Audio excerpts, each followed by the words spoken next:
Bonjour, bonjour mon ami, je suis heureux de te retrouver sur ce plateau de l'émission Face à Face pour passer des temps dans la présence de Dieu. Et il y a quelque chose que je vais te demander là tout de suite de faire, c'est de mettre ton téléphone en mode avion parce que ça va te décoller.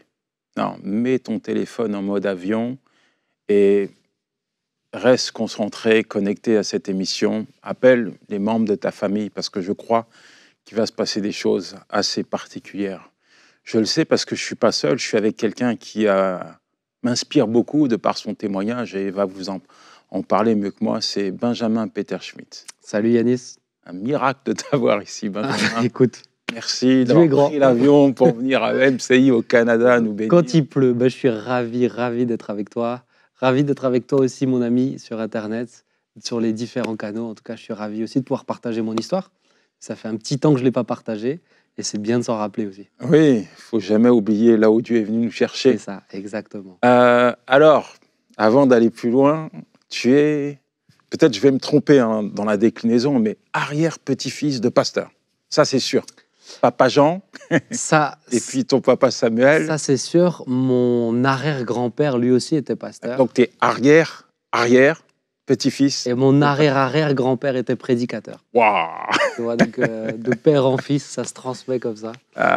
C'est une grâce. C'est vraiment une grâce. Et tu es pasteur? Et je suis pasteur.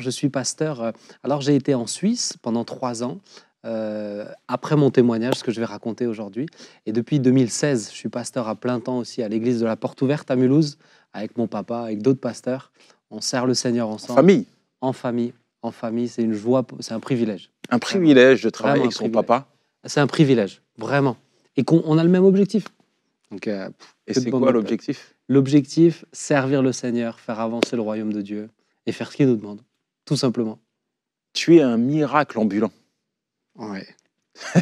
J'ai pas d'autres mots pour te décrire. Moi, j'avais entendu ton témoignage et je me suis dit waouh, c'est toute une histoire, c'est toute une vie, c'est tout un contexte. Parce que forcément, quand on est fils de pasteur, on s'imagine que à la maison tout va bien, tout est fonctionnel. Et puis finalement, les pasteurs, ce sont des gens comme nous qui ont des réalités, qui ont des enfants, une famille. Et on sait aussi que on vit les aléas de la vie. Et quand j'ai entendu ton témoignage, j'étais juste émerveillé de voir ce que Dieu a fait dans ta vie. Et je suis certain que ton témoignage va bénir beaucoup de personnes. Et parle-nous un peu de ton enfance. Alors, écoute, c'est très simple. Moi, comme tu l'as dit, j'ai grandi donc dans une famille de pasteurs. Famille de pasteurs, l'église n'est jamais trop loin de la famille du pasteur. Et puis, je dirais que d'une certaine manière, une pression aussi n'est jamais trop loin, parce que les enfants des pasteurs, il y a une certaine, une certaine qualité qu'il faudrait montrer devant tout le monde. Faut être présent à l'église. Ouais, faut être présent, faut pas faire. On a le droit aux bêtises, mais pas trop quand même, et puis moins grave que les autres. Mais moi, j'ai quand même eu le privilège d'aimer Jésus très petit, de rencontrer vraiment sincèrement très petit. On est une famille de 6 enfants. Je suis l'avant-dernier. J'avais un papa qui était pasteur, mais qui était beaucoup en déplacement aussi. Et donc, quand tu es 6, toi, je sais que tu as de nombreux enfants aussi, tu es obligé de jouer un peu des coudes pour trouver ta place. Et je dirais que je n'étais pas celui qui avait les coudes les plus aiguisés, tu vois. Et ça a été un peu difficile pour moi. Très tôt, en fait, et d'un côté, j'aimais Jésus, et de l'autre côté, j'ai laissé un mal-être grandir en moi. J'ai subi pas mal de moqueries enfant sur mon physique. Je me trouvais pas beau, je me trouvais pas intelligent, je me trouvais pas assez intéressant. Donc quand tu laisses grandir ça, j'aimais Jésus, je l'ai rencontré sincèrement. À 10 ans, j'étais baptisé du Saint-Esprit. À 11 ans, j'étais baptisé d'eau parce que j'avais vraiment décidé, mais j'ai laissé ce mal-être grandir. Et tu vois, à l'âge de 7-8 ans, j'avais déjà un peu des pensées de suicide qui venaient. C'est-à-dire, c'était pas des pensées fortes, c'était pas des pensées constantes, mais d'un coup, et si tu te tuais? J'avais 7-8 ans, c'est quand même très tôt. Mais des fois, ces pensées, elles se sont concrétisées un peu plus. 7-8 ans, où j'étais sur le toit de ma maison à regarder le vide. Je dirais, si je ne sautais pas là. Parce que dans des moments de mal-être, tout à coup, ça me submergeait, tu vois. Tu conviens quand même que ce n'est pas normal d'avoir ce type de pensée à 7-8 ans. Non. Mais je pense qu'il y avait un mal-être profond, tu vois. Je suis quelqu'un très sensible. Et chose que je n'avais pas identifiée étant enfant, chose que j'ai réglée depuis, notamment aussi au travers de tout mon parcours et du temps où j'étais malade. Je vais en reparler après. Mais c'est sûr que pour moi, en fait, tu peux faire grandir Jésus, mais si les choses que tu ne traites pas, tu les laisses s'aggraver, les choses grandissent en même temps, en fait. Tu dis, tu ne traites pas, ça veut dire que tu n'en parlais pas à tes parents? Non. Pourquoi? Jamais, jamais. Parce que j'étais pas cette nature-là, moi. Oui, mais un père, une mère, c'est quand même aussi important de Mais partager tes poids. Ouais, je suis d'accord, je suis complètement d'accord, mais j'ai dû apprendre à parler, moi. Je savais pas parler, je savais pas m'exprimer, tu vois, exprimer mes émotions. J'ai jamais vraiment ressenti le besoin d'en parler. Je suis quelqu'un plus à nature, encore aujourd'hui, tu vois. Regardez. Ouais, mais je me suis imposé des choses aujourd'hui. Je me suis interdit de garder quelque chose pour moi. Quand j'ai un poids, je dois en parler. Donc le temps passe. Le temps passe, tu vois. L'adolescence, ça reste compliqué. De temps en temps, de nouveau, ces pensées de suicide, mais toujours, j'aime Dieu. Et puis, je passe mon bac, ce qui est le diplôme en France. Hein, et là, je pars en Angleterre. Je vais faire une école biblique là-bas. Et là-bas, je vrille complètement. Je vrille et une soirée, je fais une tentative de suicide. Et je veux me jeter par une fenêtre. Et là, on doit me tenir à 3 à 4 personnes. Dans mes souvenirs, ils étaient 4, plus que 3, 4. Et j'ai une crise, en fait. C'est plus que juste des pensées. Là, c'est vraiment une crise de violence qui vient. Je me rappelle, j'ai arraché un radiateur à main nue, comme ça, tu vois. Mais je voulais mourir. C'était une pulsion. C'était lié à différentes choses, liées à la distance, le fait de ne plus être dans ton pays, le fait aussi, je pense, d'avoir de la pluie pendant 6 mois, ça n'a pas aidé. Le fait d'être dans un contexte compliqué, parce que c'était un internat, avec quelqu'un dans ta chambre, une toute petite chambre, tu as cette pression du regard des autres, etc. En fait, c'est comme si ce mal-être de l'enfance s'est extériorisé à ce moment-là. Et là, ça a été la dégringolade. Je suis rentré le lendemain, je suis arrivé en France, et là, j'étais plus le même. Mon père te dirait, j'étais plus le même. J'avais une capuche sur la tête, un regard sombre.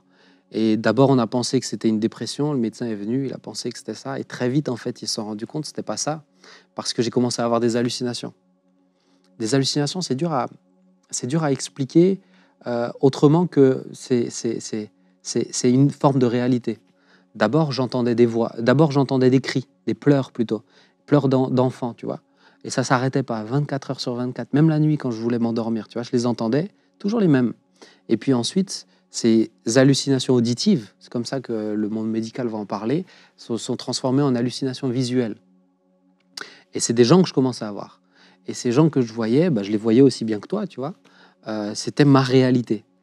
Tu as quand même l'impression que tu es en train de perdre la tête, là, parce que tu entendais le mot complètement. vriller. Complètement, parce que... Et c'est là où c'est terrible.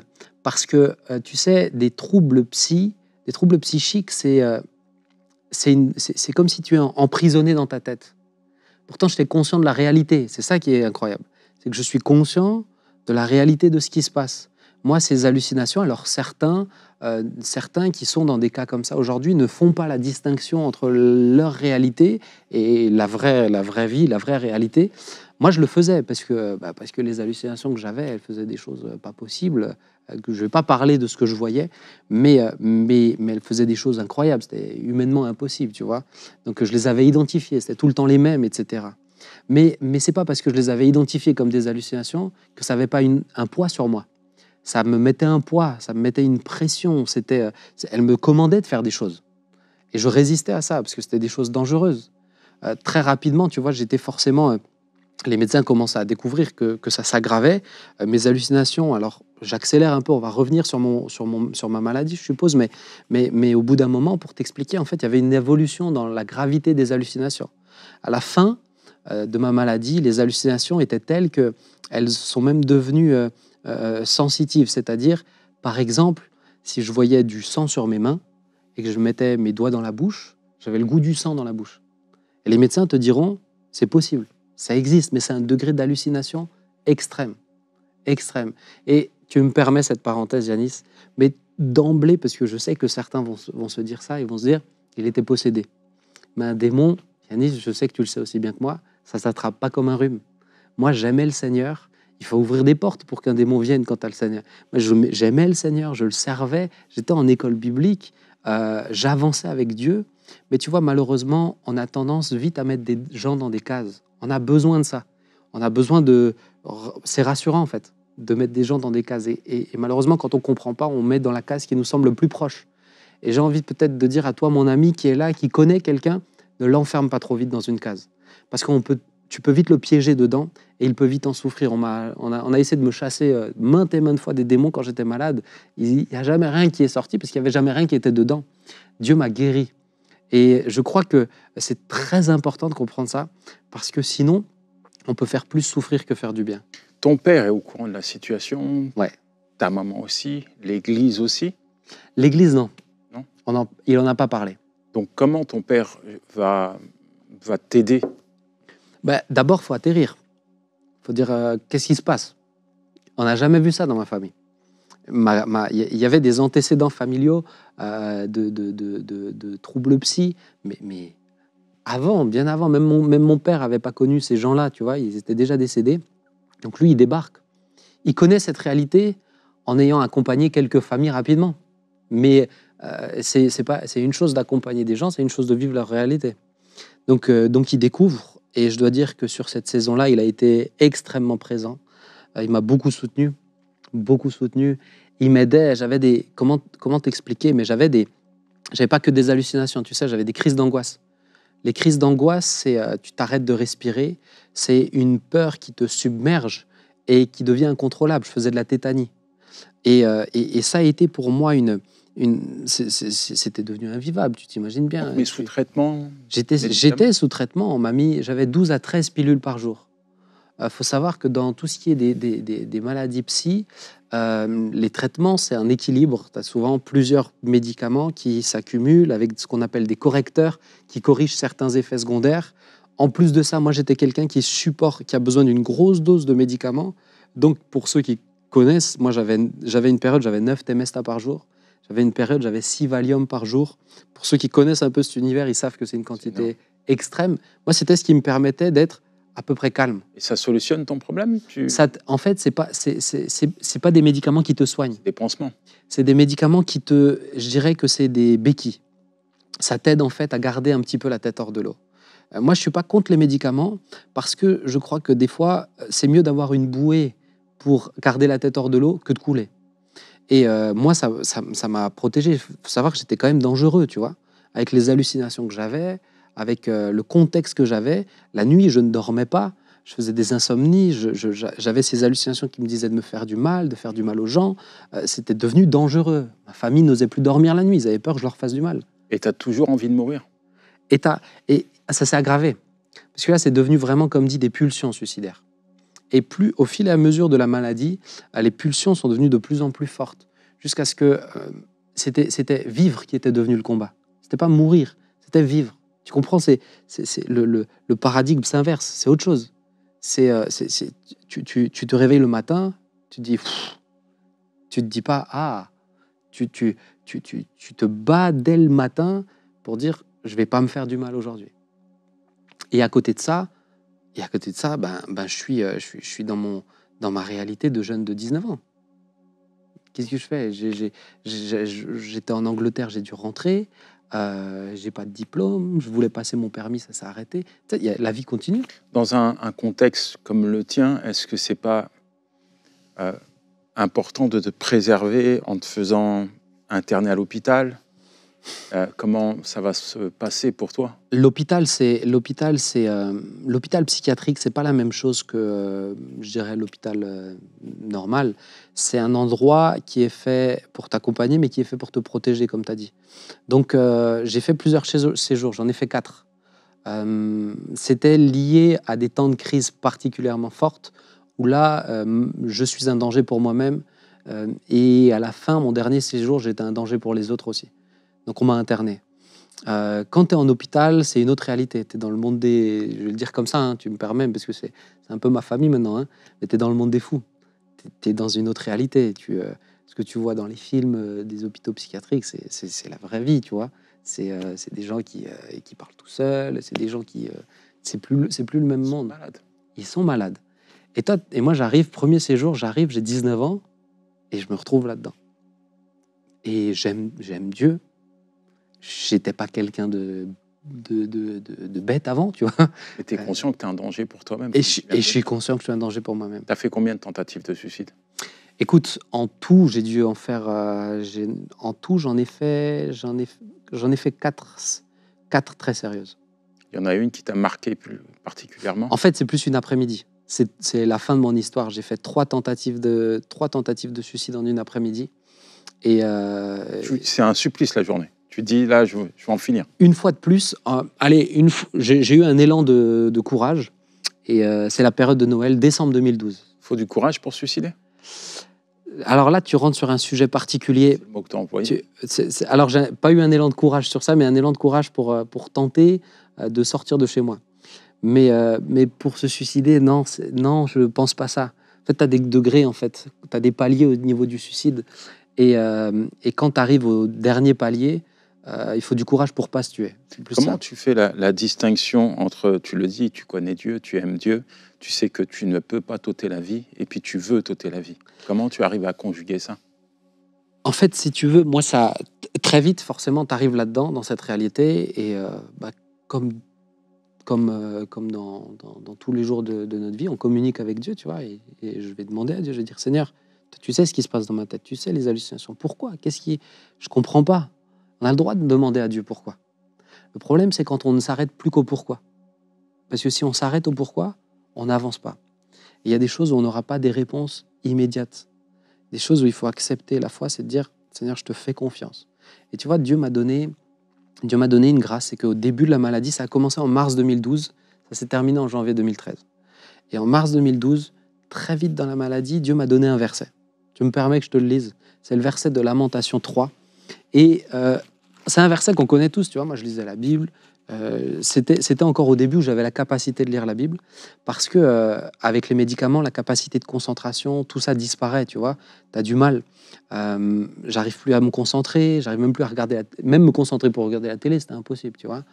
J'avais énormément d'effets secondaires liés aux médicaments. Je me suis retrouvé en urgence plusieurs fois. J'ai dû être sondé comme une personne âgée à 19 ans. Je ne sais pas si tu imagines un peu la honte aussi, hein. Tu as 5-6 personnes, des infirmières, des médecins qui sont là. Tu as 19 ans et tu dois être sondé comme une personne âgée à cause d'effets secondaires, de choses comme ça. Et Dieu m'a donné ce verset, regarde. On le connaît tous, Lamentation 3, versets 22 à 23. « Les bontés de l'Éternel ne sont pas épuisées. Ses compassions ne sont pas à leur terme. Elles se renouvellent chaque matin. Oh, que ta fidélité est grande. » Tu connais ce verset. Et moi, je lis ça, je le connais, le verset. Mais tout à coup, Dieu l'Esprit me pousse à replonger dans le contexte, dans le chapitre. Et c'est là où je trouve extraordinaire la parole de Dieu. C'est que quand on prend les versets, on les sort du contexte, ça peut faire du bien.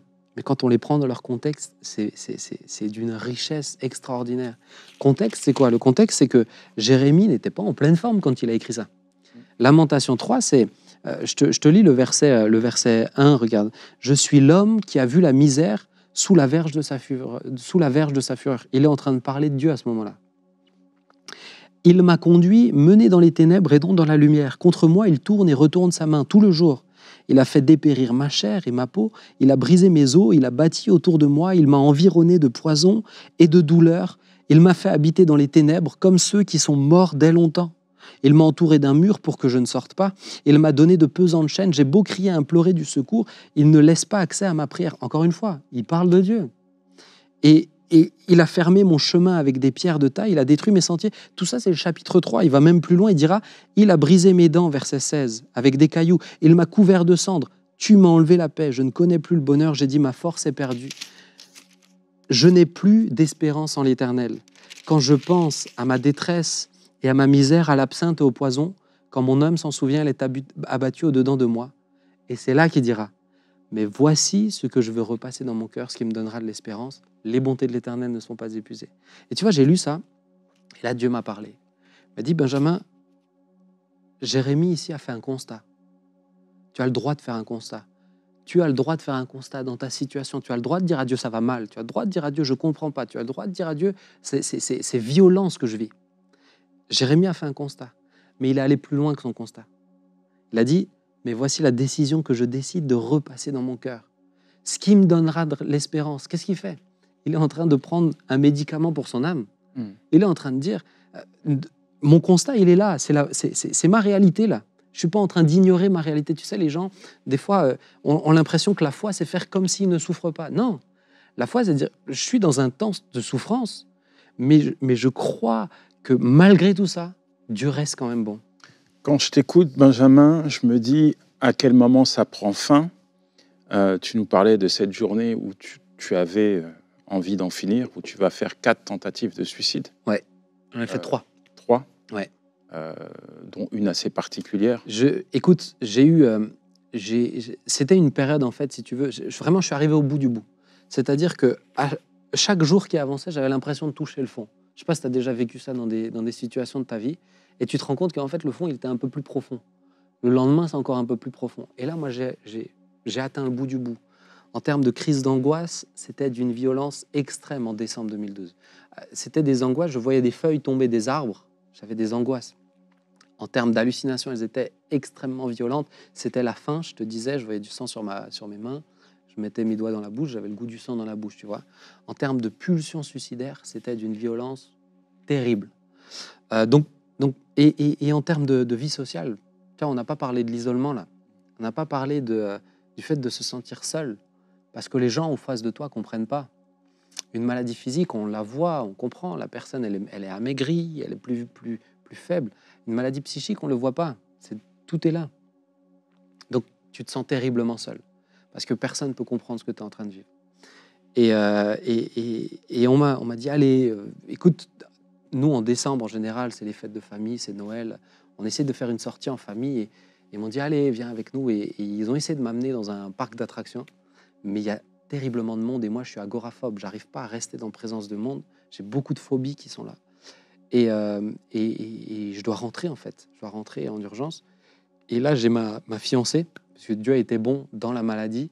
Dans la maladie, je me suis fiancé. Celle qui est ma femme aujourd'hui, qui est la mère de mes 2 enfants, pour l'instant, viendront les suivants. Mais elle est là avec moi, elle ne m'a jamais lâché. Et je dirais qu'elle a reçu un don particulier, elle a reçu le don de la foi à ce moment-là. C'est la seule qui n'a jamais bougé d'un iota et qui était persuadée que j'allais guérir. Extraordinaire. Et là, je suis là et je fais 2 tentatives de suicide. Et notamment, je prends toute une dose de Temesta. J'avais une boîte de 30 Temesta sur moi tout le temps, puisque j'en avais 9 par jour, tu vois. Et j'ai pris tous les Temesta qui me restaient. J'ai dû en prendre 15, quelque chose comme ça, puisque j'avais déjà pris une bonne partie. Et là, j'ai tout pris d'un coup. Ça m'a rien fait. Ça m'a rien fait. Quand on connaît ce que c'est comme traitement, mais ça m'a rien fait du tout. Et j'en ai marre. Parce que là, j'en pouvais plus, tu sais. Je disais toujours à Dieu, Seigneur, je vais te faire confiance. Romains 8, 28, toute chose concourt au bien de ceux qui aiment Dieu. Seigneur, je vais te faire confiance. Mais là, je n'en pouvais plus. C'était vraiment la maladie qui me poussait à mourir. Tu comprends? C'est pas juste une humeur, là. C'est vraiment, je dirais, c'est quelqu'un qui a une maladie, qui a un cancer, ça peut l'amener à la mort.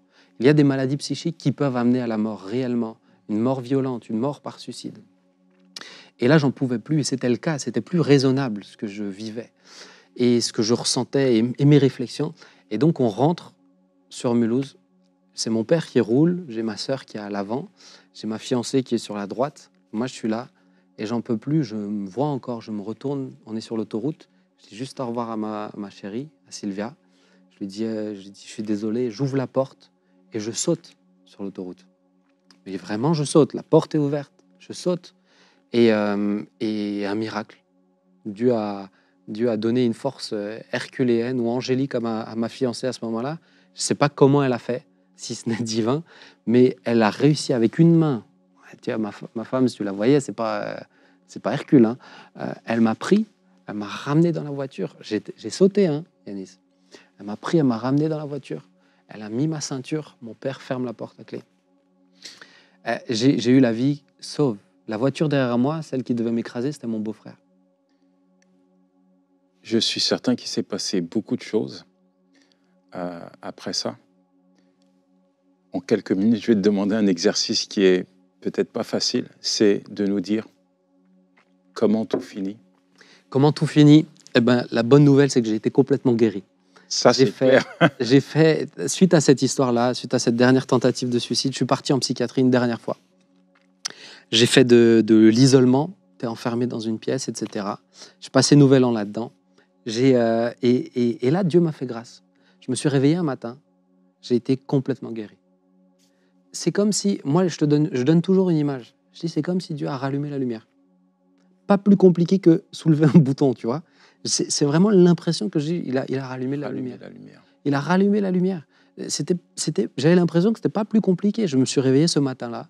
Je n'avais plus d'hallucinations, je n'avais plus de crise d'angoisse, je n'avais plus de pulsions suicidaires. Et je vais te dire, la finalité de cette histoire, c'est que souvent les gens m'ont posé la question, mais pourquoi tu as été guéri seulement au bout de 11 mois? Mais c'est parce que tu avais plus de foi à la fin. Mais pas du tout. J'avais autant de foi au début qu'à la fin, encore une fois. J'étais dans le Seigneur. Mais il a fallu 11 mois à Dieu pour guérir mon âme. Quand j'ai été guéri de cette maladie psy, j'étais bien dans mes baskets. Tu te rappelles, je t'ai parlé d'un mal-être dès l'âge de 7-8 ans. C'était fini. J'étais bien dans mes baskets, je m'aimais. C'est comme si, au travers de cette souffrance, tout le mal-être est sorti, tout le mal-être accumulé sur des années est sorti. En quelle année? C'était en 2013 que j'ai été guéri. Benjamin, je ne peux pas te laisser partir et terminer cette émission sans te demander de prier pour tous ceux qui souffrent. Et il y en a beaucoup qui sont en souffrance psychique. Avec grand plaisir. Je te demande de prier pour. Avec grand plaisir. Seigneur, c'est une grâce pour moi de parler de cette histoire-là. C'est une grâce pour moi et le temps nous manque, Seigneur, d'aller dans les détails. Mais Seigneur, je sais que mes amis qui sont devant leurs écrans, Seigneur, pour beaucoup connaissent cette réalité. Ou ils connaissent un proche qui connaît cette réalité. Je veux te prier, Papa, fais-leur la même grâce que tu m'as faite. La même grâce, celle qui restaure le psyché, celle qui restaure l'âme. Tu es le Dieu qui guérit. Tu nous dis que par tes meurtrissures, nous sommes guéris. Et ce qui est extraordinaire dans ce verset, c'est que tu ne précises pas de quelle maladie.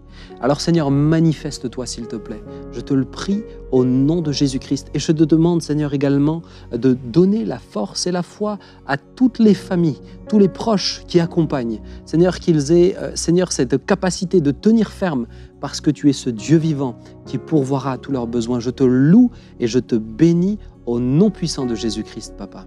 Amen.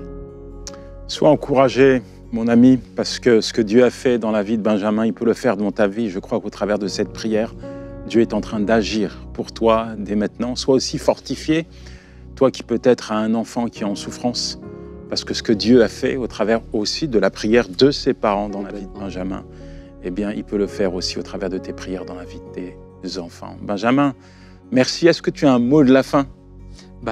Avec grand plaisir. Mon ami, j'ai envie de te dire, garde tes yeux fixés sur le Seigneur. Garde tes yeux fixés sur le Seigneur, quelles que soient tes circonstances. Et c'est comme ça que tu verras que la main de Dieu va non seulement t'accompagner, mais également te tirer de toutes tes mauvaises passes. Que Dieu t'aide, que Dieu te bénisse. À bientôt. Voilà, ça sera le mot de la fin. Garde ce que tu as reçu de la part de Dieu. J'ouvre juste une parenthèse. Il y a tellement de jeunes qui fument du cannabis et qui se retrouvent en psychiatrie. Important d'appliquer la parole de Dieu, quel que soit votre âge. Appliquer la parole de Dieu, ça sera la garantie pour vous d'être épanoui dans tous les sens du terme, parce que le souhait de Dieu, c'est que vous puissiez prospérer à tous égards comme prospère l'état de votre âme. Que Dieu te bénisse, mon ami. Merci, Benjamin. Merci, Yanis. Et à très bientôt. Ciao.